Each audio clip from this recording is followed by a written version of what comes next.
Bonjour à tous. Vous savez, la vie peut parfois donner l'impression d'être incontrôlable, que ce soit à cause d'un emploi perdu, d'une relation brisée ou simplement du rythme effréné du quotidien. Nous avons tous vécu ces moments où tout semble s'écrouler. Il est tout à fait normal de se sentir impuissant et dépassé dans ces situations. Mais vous savez quoi? Il existe un moyen de non seulement survivre à ces défis, mais aussi d'en ressortir grandi. Laissez-moi vous parler de Sénèque, un philosophe de l'Antiquité qui avait tout compris.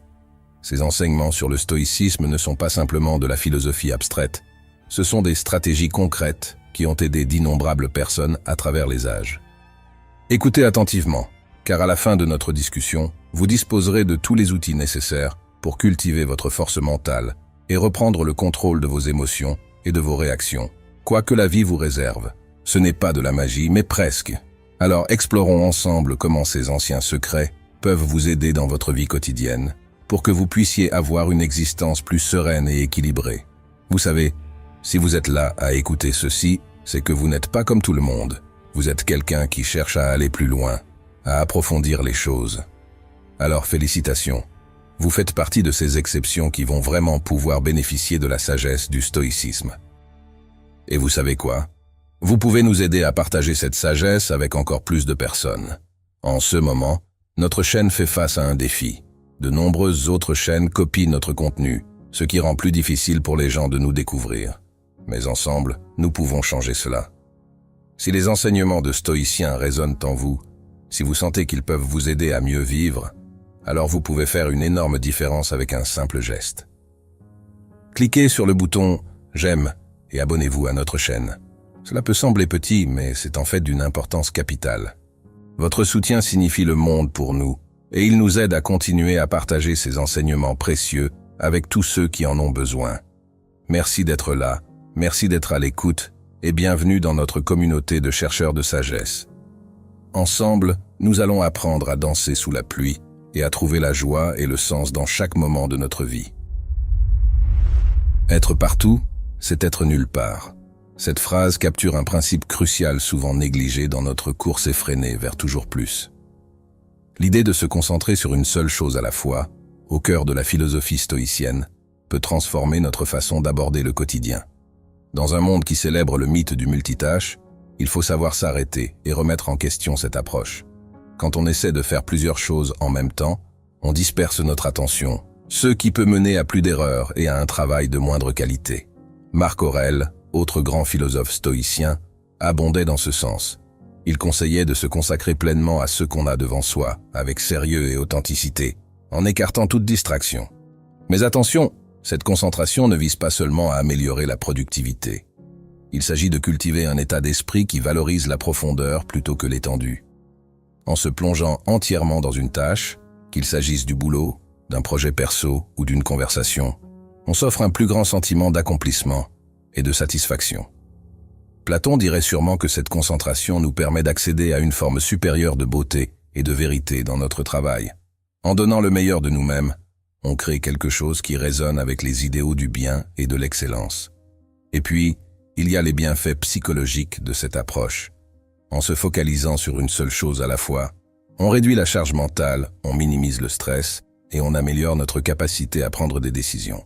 Aristote, qui valorisait le développement des vertus par l'habitude d'agir justement, y verrait probablement un moyen de cultiver la tempérance et la maîtrise de soi. En s'exerçant régulièrement à cette concentration, on renforce peu à peu notre capacité à nous contrôler et à agir de manière mesurée. Prenons un exemple concret. Imaginez que vous ayez un gros dossier à boucler au boulot. Au lieu d'essayer de gérer en même temps vos mails, vos appels et vos réunions, mettez tout le reste de côté pendant quelques heures et consacrez-vous uniquement à ce dossier. Éteignez votre téléphone, fermez votre boîte mail, dites à vos collègues que vous n'êtes pas disponible.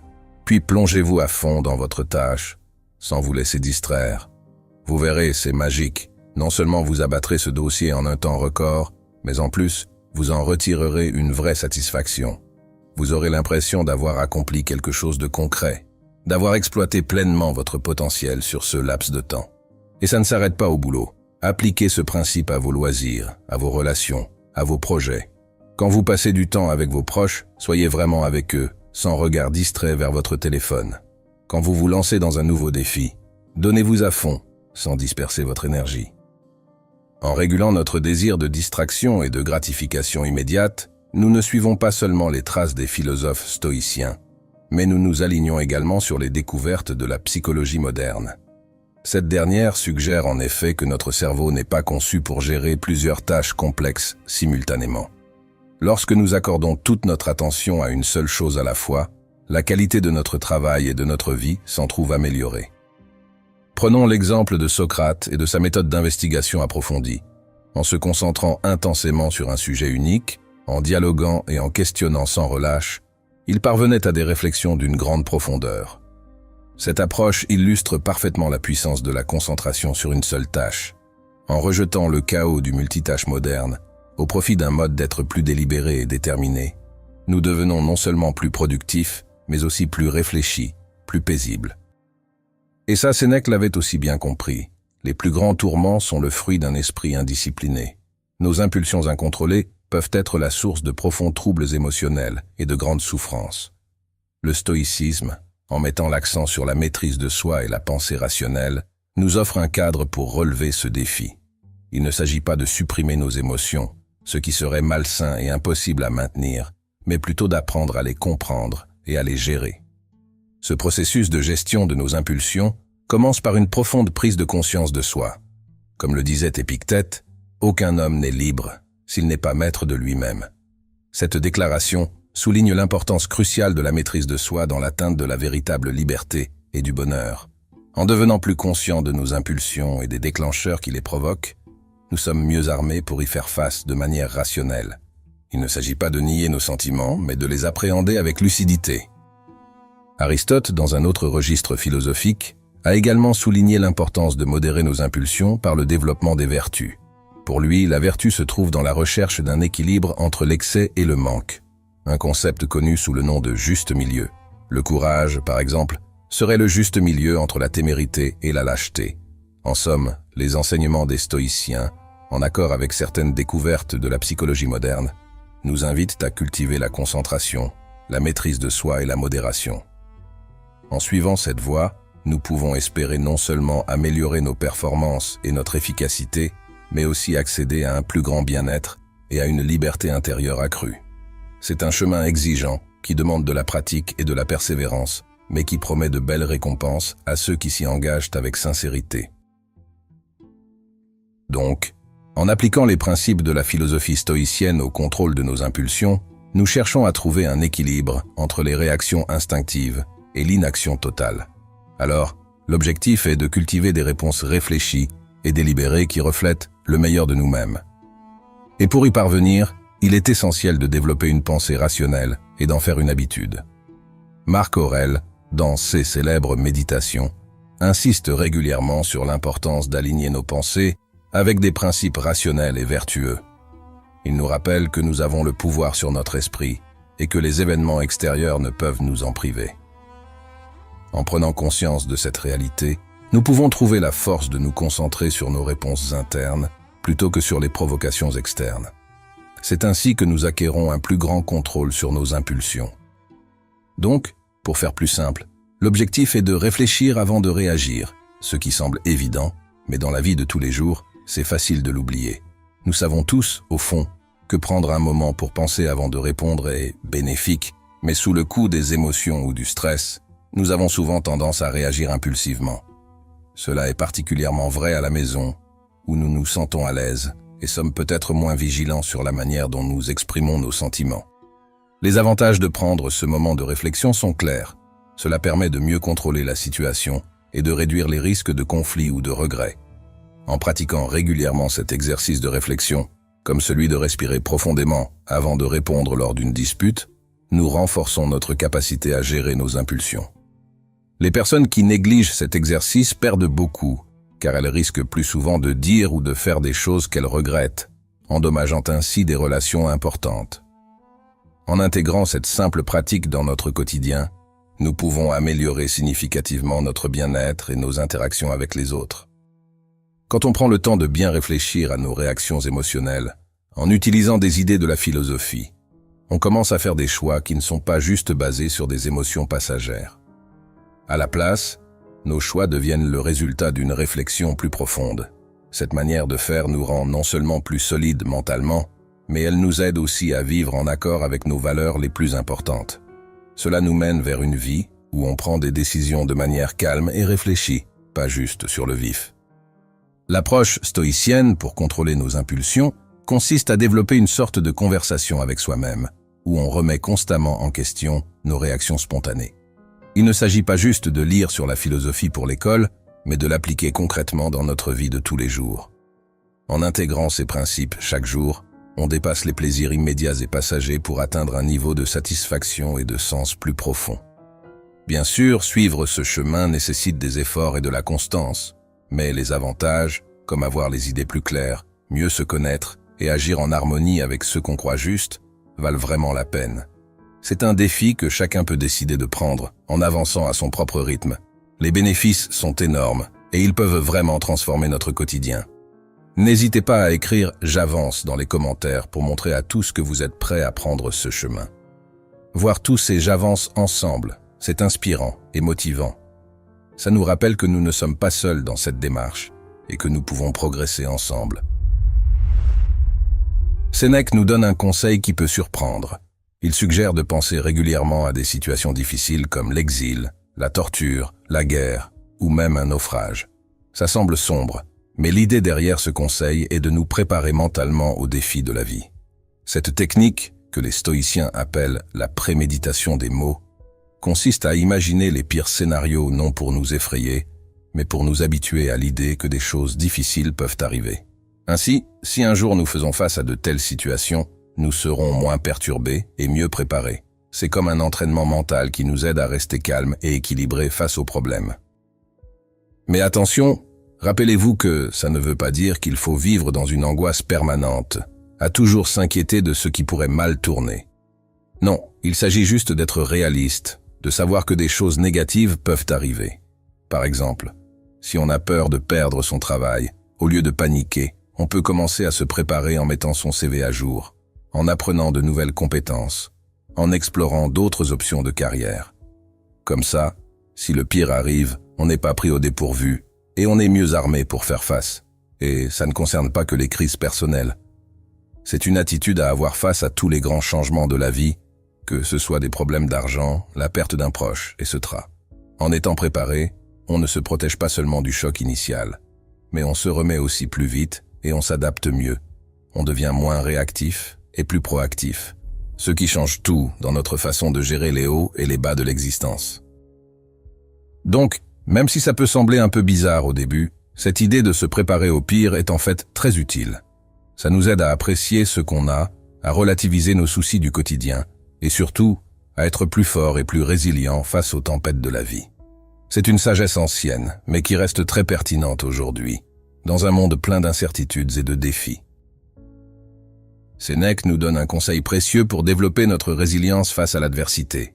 En nous préparant mentalement aux difficultés, on ne devient pas pessimiste ou défaitiste, mais on se renforce pour affronter n'importe quelle situation.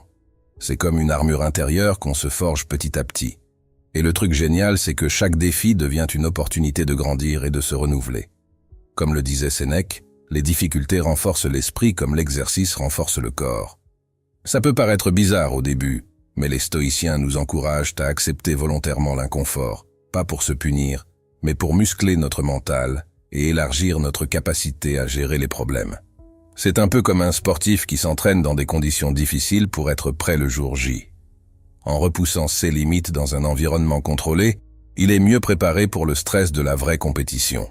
Pareil pour nous, en choisissant d'affronter les difficultés, que ce soit un projet costaud au boulot, une prise de parole en public ou même une vie plus simple, on booste notre force mentale et notre adaptabilité.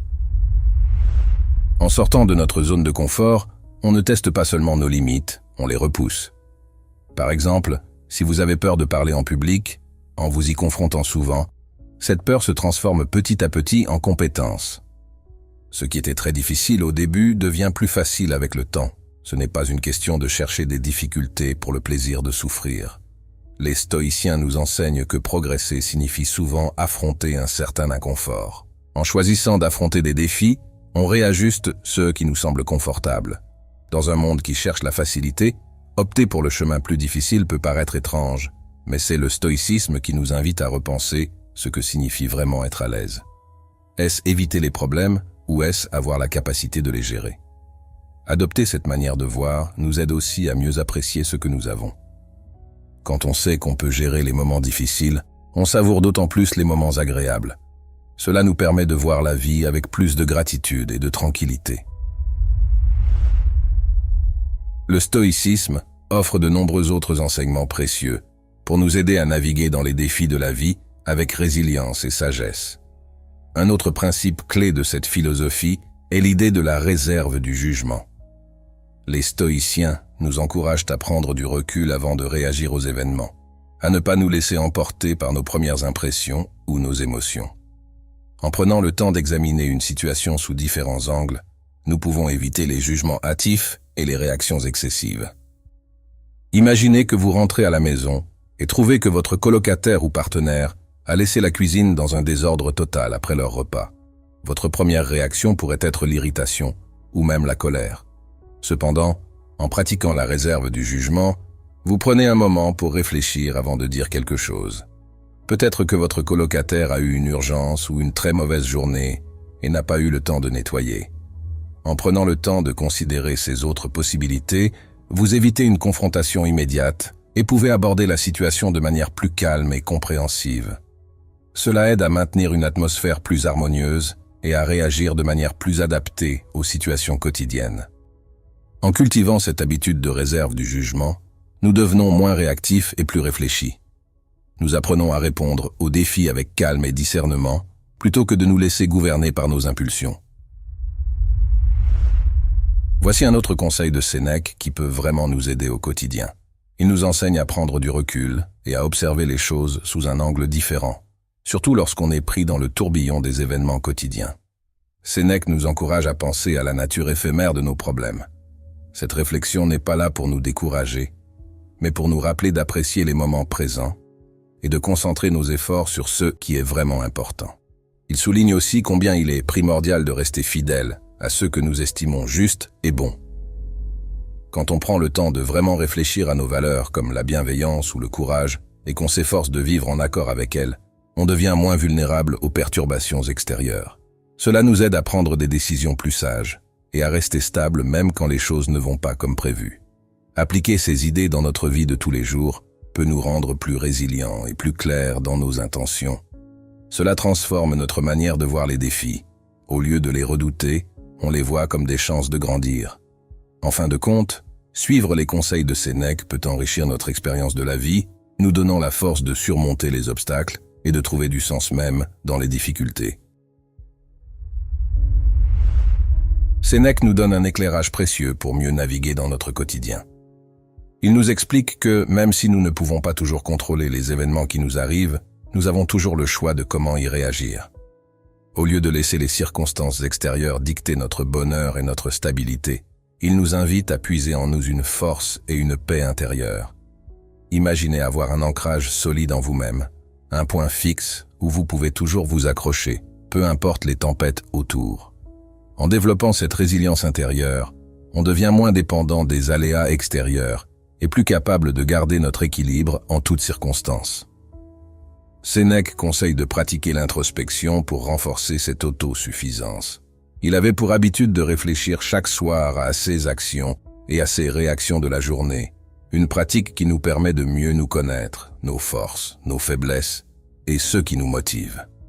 Cet examen de conscience quotidien aide à repérer les comportements et les pensées qui nous limitent et à travailler activement pour les changer. Bien que cela puisse être inconfortable, c'est une étape cruciale pour notre croissance personnelle. En affrontant nos peurs et en reconnaissant nos erreurs, nous dévoilons une force et une sagesse insoupçonnées qui étaient en nous depuis toujours. Sénèque nous rappelle également l'importance de vivre de manière intentionnelle et ciblée. Dans un monde plein de distractions et de demandes concurrentes sur notre temps et notre énergie, il est facile de se laisser dériver, réagissant simplement aux urgences du moment.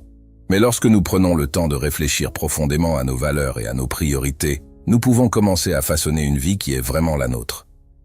Nous pouvons faire des choix délibérés sur la façon dont nous dépensons nos ressources les plus précieuses, en cultivant les activités et les relations qui nourrissent notre sens du but et de la satisfaction. Cette approche intentionnelle de la vie ne garantit pas que nous n'aurons jamais de défis ou de revers, mais elle nous donne un sens de l'agence et de la direction. Avec une boussole morale claire et un engagement envers notre propre développement, nous pouvons naviguer dans les complexités de l'existence avec grâce et intégrité.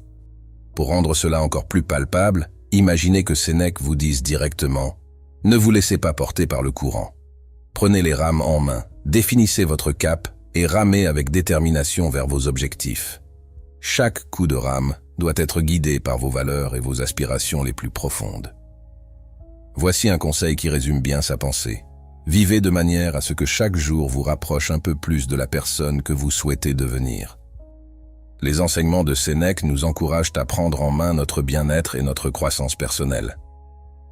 Ils nous montrent que nous possédons la force nécessaire pour surmonter les difficultés, trouver un sens dans nos luttes et bâtir une existence pleine de buts et de résilience. Poursuivons avec un aspect central de sa philosophie, l'importance de développer un esprit de contentement et de gratitude, peu importe notre situation. C'est ici que cela devient vraiment intéressant. Sénèque nous enseigne que le véritable bonheur ne se trouve pas dans ce que nous accumulons ou notre statut social, mais plutôt dans la qualité de notre vie intérieure. Il suffit de comprendre que nous avons le choix de nous réjouir des plaisirs simples et de valoriser les cadeaux que la vie nous offre, même lorsqu'ils semblent modestes ou lors des périodes difficiles. Prenons un moment pour imaginer deux personnes. L'une est extrêmement riche mais jamais satisfaite, toujours en quête du prochain achat ou du prochain divertissement. L'autre, moins fortunée matériellement, trouve une profonde gratitude pour les joies quotidiennes, le spectacle d'un coucher de soleil, la chaleur d'une conversation sincère, le réconfort d'un repas préparé avec soin. Comprenez donc que, selon Sénèque, c'est la seconde personne qui est véritablement riche. Elle a appris l'art du contentement, trouvant de la joie et de la satisfaction dans ceux qu'elle possède déjà, au lieu de toujours désirer plus. Voilà une leçon puissante sur la manière de vivre une vie pleine et riche, quelles que soient nos circonstances extérieures. Bien sûr, apprendre à être content de ce que nous avons n'est pas toujours facile. Nous vivons dans une culture qui nous dit constamment que pour être heureux, nous avons besoin de plus, de mieux, de plus grand. Il faut vraiment un effort conscient et régulier pour ne pas se laisser influencer par ces messages et pour se rappeler des vraies richesses qui nous entourent. Alors, comment pouvons-nous développer cet esprit de contentement? Un excellent moyen est de pratiquer la gratitude au quotidien. Prenez un moment chaque jour pour penser aux choses positives de votre vie, les personnes qui vous soutiennent, les expériences qui vous ont aidé à grandir, les petites beautés et gentillesses que vous rencontrez. Vous pourriez même tenir un journal de gratitude, où vous notez quelques points de reconnaissance chaque jour. Avec le temps, cette habitude peut changer votre manière de voir les choses, vous aidant à percevoir la vie sous un angle d'appréciation plutôt que de manque. Cela ne signifie pas que nous devons ignorer nos difficultés. Le stoïcisme ne nous demande pas d'être aveuglément optimistes, mais plutôt de trouver un juste milieu, une balance.